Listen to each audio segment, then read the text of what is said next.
계시고 역사하시는 하나님 아버지 감사합니다. 주여 아버지 은혜를 허락하여 주시옵소서. 주여 아버지 역사해 주시옵소서. 주여 아버지 도우시고 주여 아버지 축복하여 주시옵소서. 주여 아버지 감사합니다. 주여 아버지 은혜 가운데 나아갑니다. 주님 아버지 사모함으로 나아갑니다. 주여 아버지 주의 말씀이 아버지 들려지게 하시고 그 말씀 가운데 은혜 아버지 감사함으로 나아갈 수 있도록 주여 아버지 축복하여 주시옵소서. 아버지 감사합니다. 사용해 주시옵소서. 주여 아버지.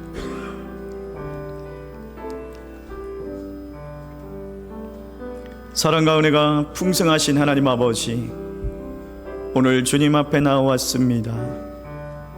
주님, 눈이 오고 추운 날씨에 또 이렇게 그 날씨를 뚫고 나왔습니다. 은혜를 갈급하고 은혜를 사모함으로 나왔습니다.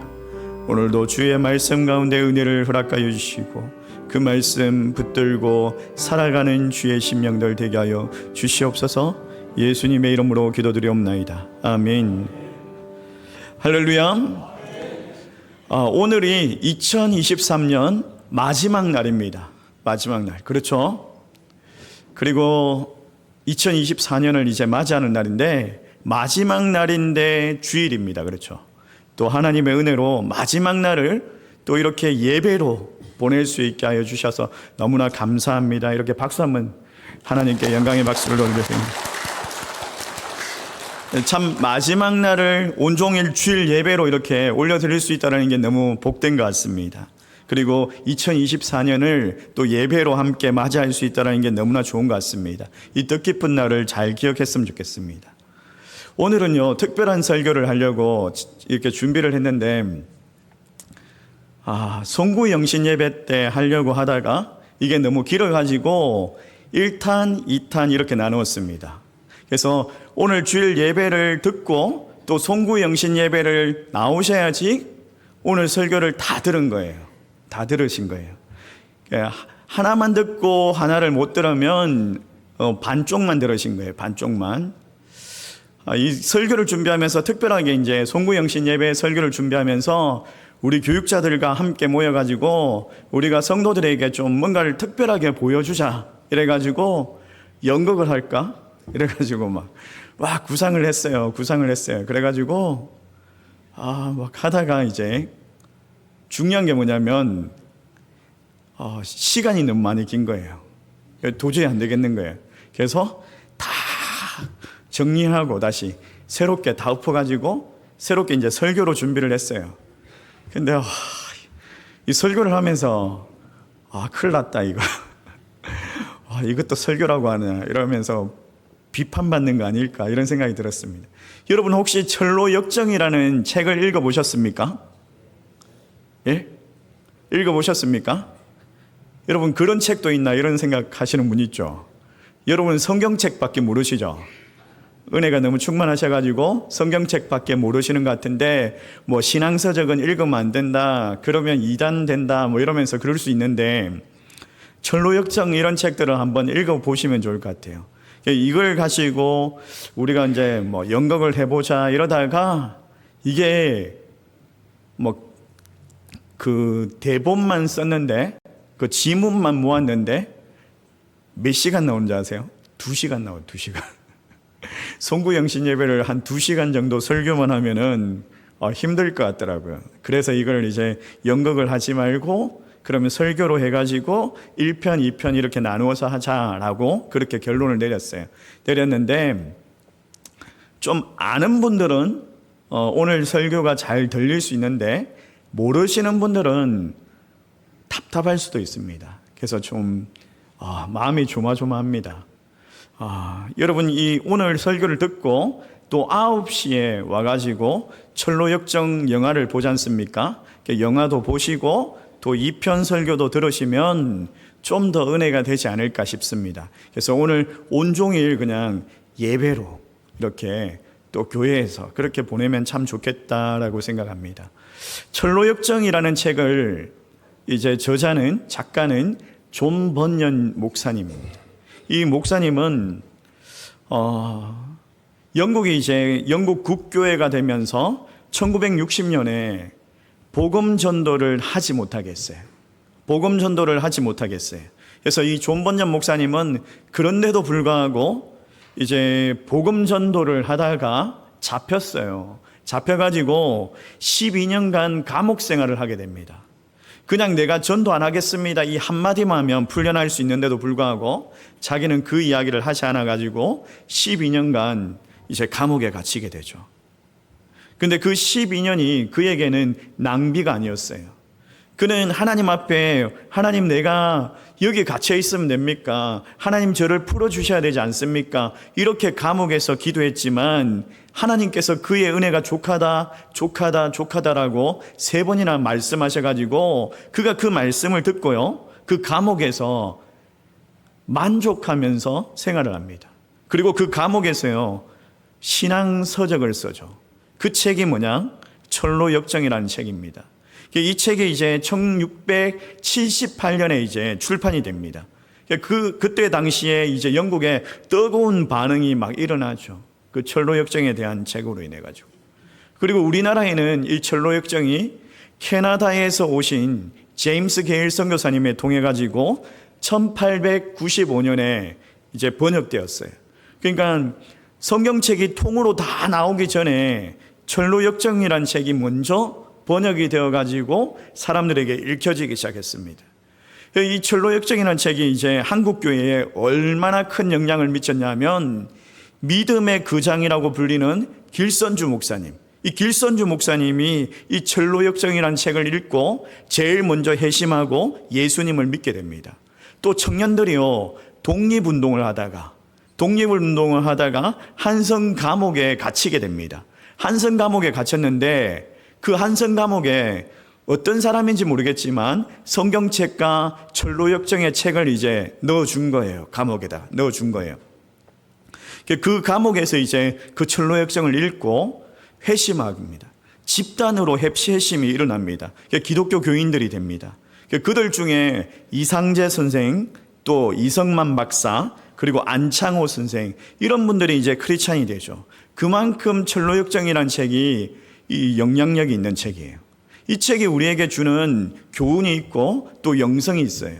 또 성경적인 그 영성들이 있는데 오늘은요, 제가 이 철로역정에서 던지는 기독교의 7대 영성, 이걸 이제 우리가 함께 살펴보려고 합니다.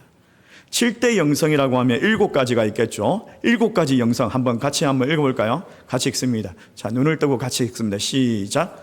구원의 영성, 십자가의 영성, 성화의 영성, 공동체의 영성, 고난의 영성, 전투의 영성, 일상의 영성, 그 다음에 완주의 영성, 성화의 완성, 영화.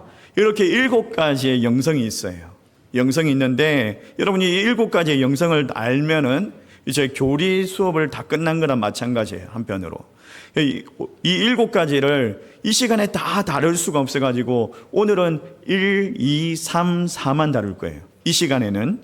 그리고 송구 영신 예배는 5, 6, 7을 할 겁니다.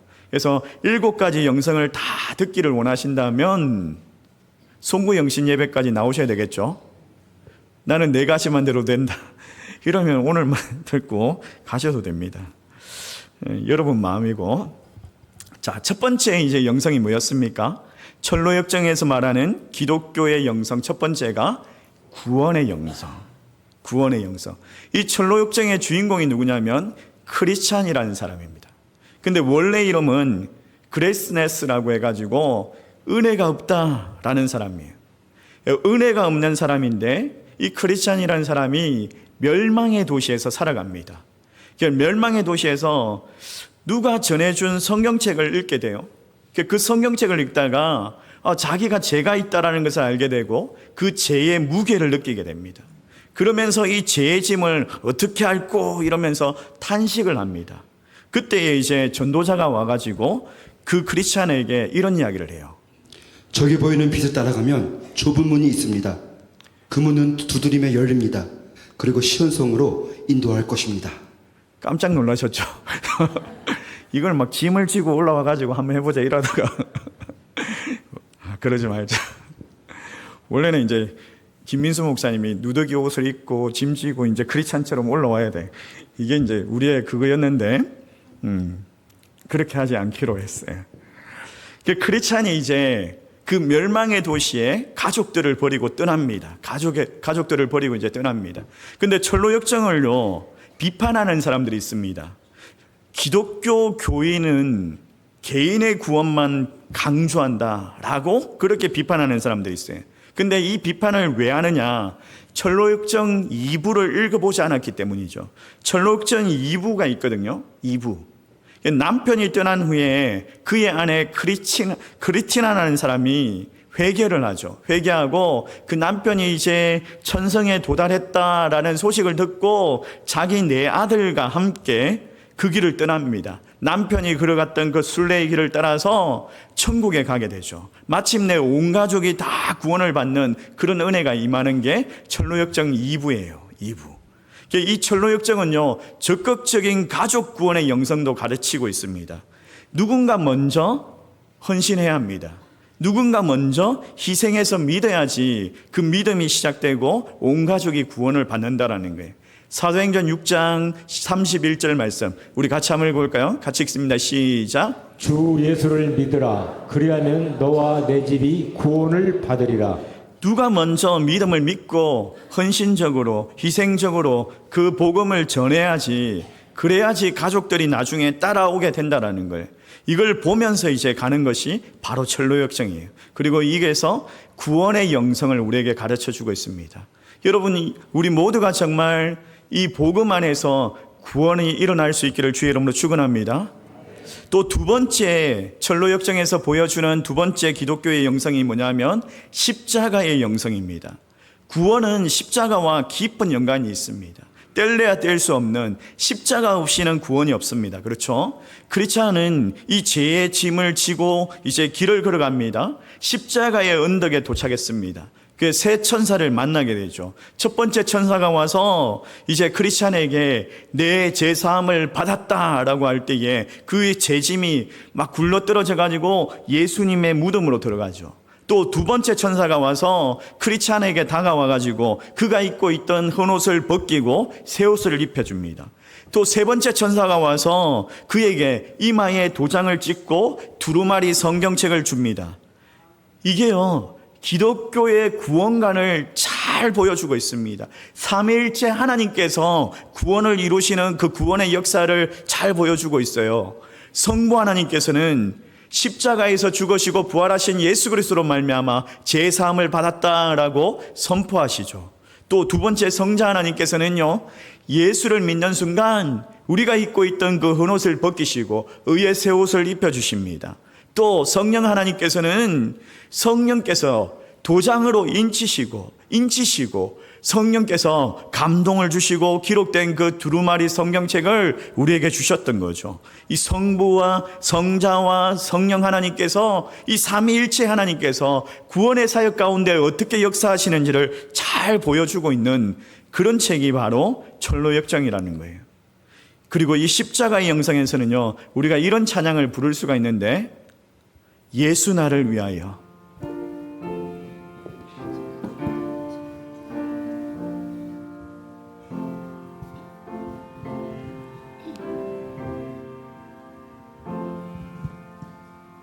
예수 나를 위하여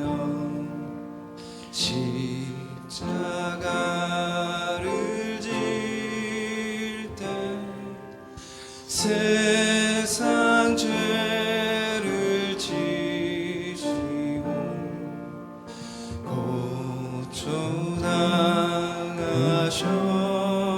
고초당하셨네. 십자가를 지심은 무슨 죄가 있나. 저 무지한 사람들 메시아 주였네. 우리 같이 부를까요? 피와 같이 붉은 죄 없는 이가 없네. 십자가의 고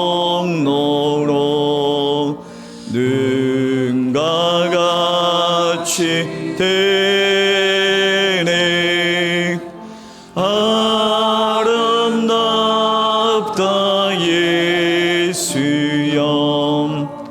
나의 좋은 친구 예수 공로 아니면 영원형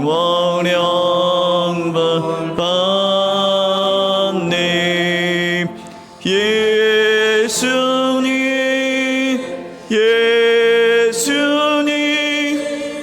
나의 죄 위하여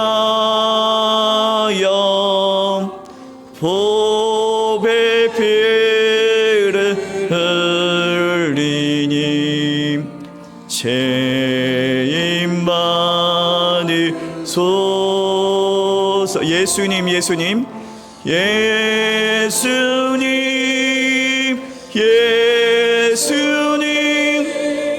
나의 죄 위하여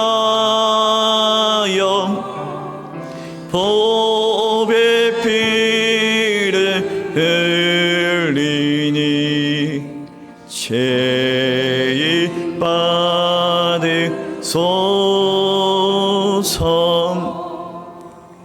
여러분, 우리가 교회만 다닌다고 해서 다 구원받는 게 아니에요. 교회를 다닐지라도 진정으로 십자가 앞에서 회개하고 예수 그리스도를 만나야 구원을 받는 거예요. 이 십자가의 언덕을 넘어서지 아니하면 구원받지 못합니다. 진정으로 예수 그리스도를 나의 구주로 영접하고 그분을 내 마음에 모셔드려야 합니다. 혹여라도 아직까지 내가 인격적으로 예수 그리스도를 만나지 못했다면, 그래서 그 말씀이 들려지지 않는다면 회개하는 심령이 있어야 됩니다. 회개하는 심령이 있어야 됩니다. 이 세 번째로 기독교의 영성이 뭐냐라고 하면 성화의 영성입니다. 십자가 앞에 왔다고 해서 다 이루어진 게 아니에요. 다 이루어진 게 아니에요. 구원받았다고 해서, 예수 믿고 구원받았다고 해서, 예수 믿고 이제 구원의 확신을 얻었다고 해서 신앙생활이 끝이 나는 게 아닙니다. 이제는요, 신앙생활이 시작되는 겁니다. 가야 할 길이 아직도 많이 남아 있습니다.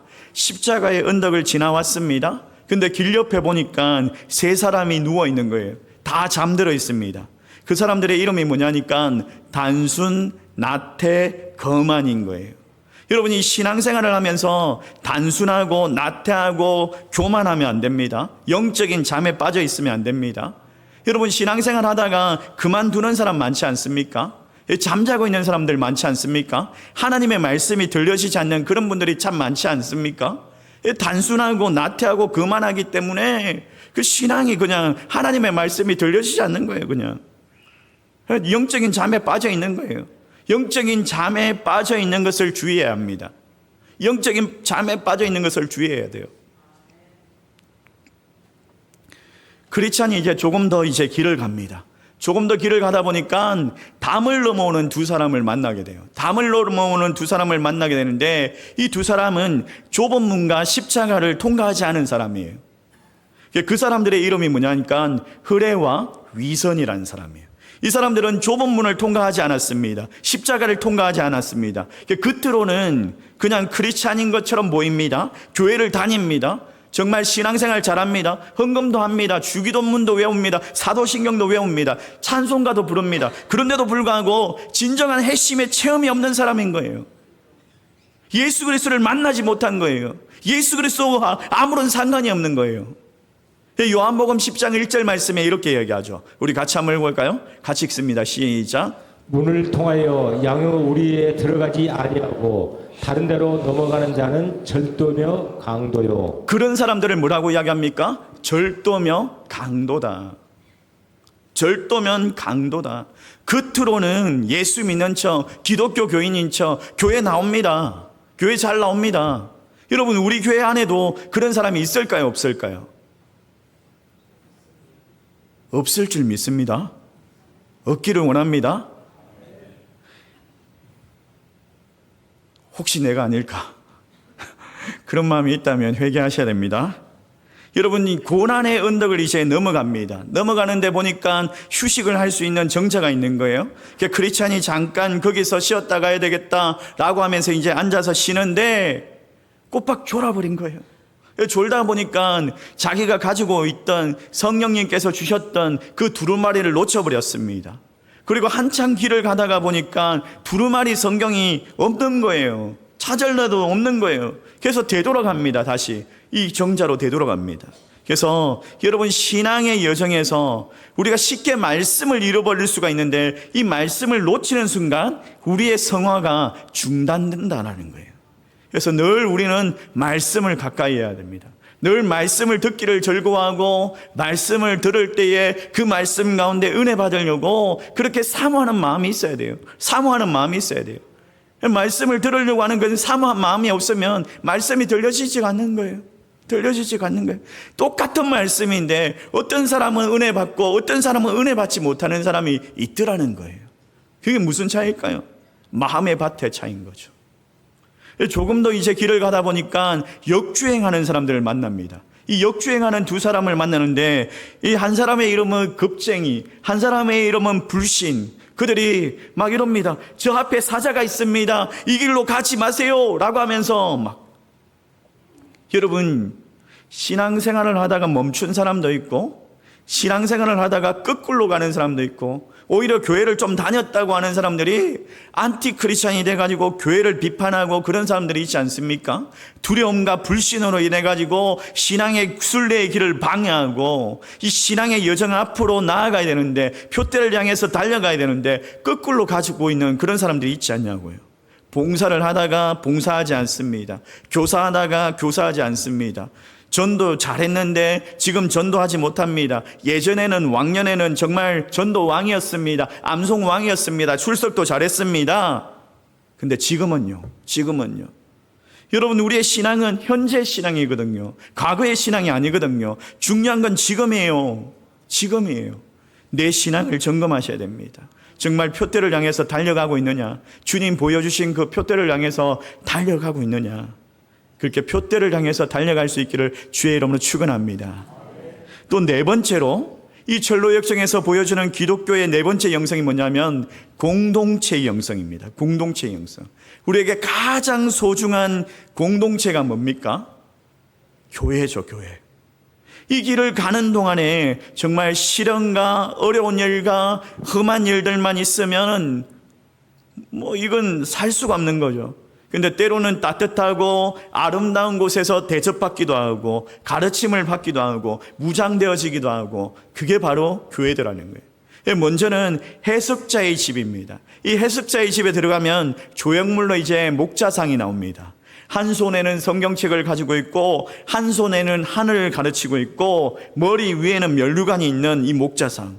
여러분, 우리가 순례의 길을 가는 동안에 하나님의 말씀을 통해서 천국을 가르치고 우리가 갈 길을 인도해 주는 아름다운 목자들이 있다는 사실을 기억하십시오. 그리고 그분들에게 감사할 수 있기를 원합니다.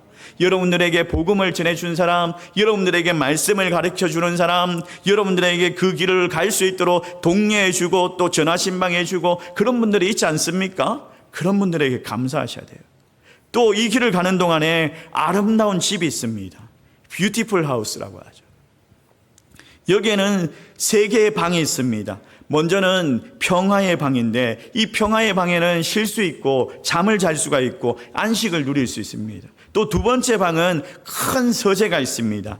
큰 서재에서는 책을 읽을 수가 있고 지식을 쌓을 수가 있습니다.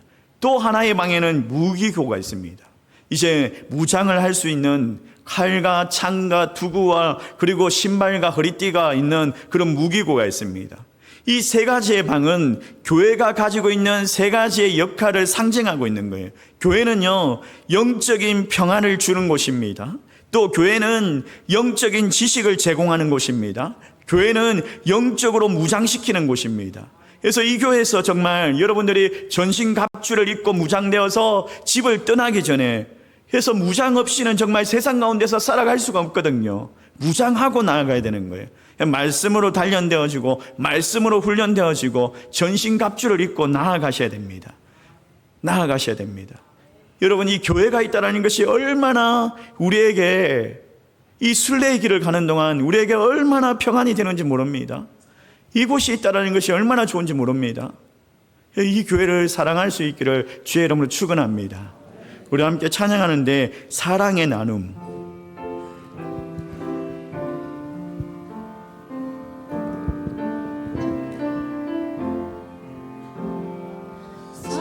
사랑의 나눔 있는 곳에 하나님께서 계시도다.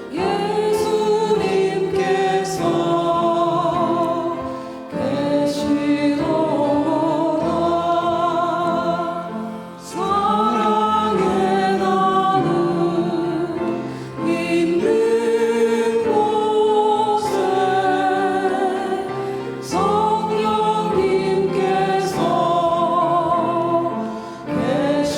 계시도다. 우리 같이 한번 불러볼까요? 사랑의 나눔이 있는 곳에, 사랑의 나눔 있는 곳에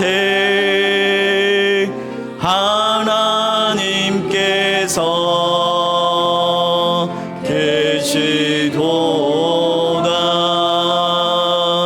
사랑의 나눔 있는 곳에 예수님께서 계시도다. 사랑의 나눔 있는 곳에, 사랑의 나눔 있는 곳에 성령님께서 계시도다. 여러분, 우리 교회 가운데 사랑의 나눔이 있는 줄 믿습니다. 이 사랑의 나눔이 있는 우리 교회 가운데 하나님이 계십니다. 성령님께서 계십니다. 예수님께서 계십니다. 여러분, 사랑하는 성도 여러분, 우리가 구원받았다고 해서 이게 끝이 아니에요. 구원의 여정이 이제 시작됩니다. 그렇기 때문에 여러분, 돌아서면 안 됩니다. 이 구원의 여정을 멈추면 안 됩니다. 두렵고 떨린다고 해서 거꾸로 가면 안 됩니다. 여러분, 이 구원의 여정을 달려가야 합니다. 주님 보여주시는 그 천성을 향해서 주님 부르시는 그날까지 끝까지 충성되게 달려가는 저와 여러분 되시기를 주의 이름으로 축원합니다. 축원합니다. 우리 말씀을 생각하면서 함께 찬양할까요? 천성을 향해 가는 성도들아.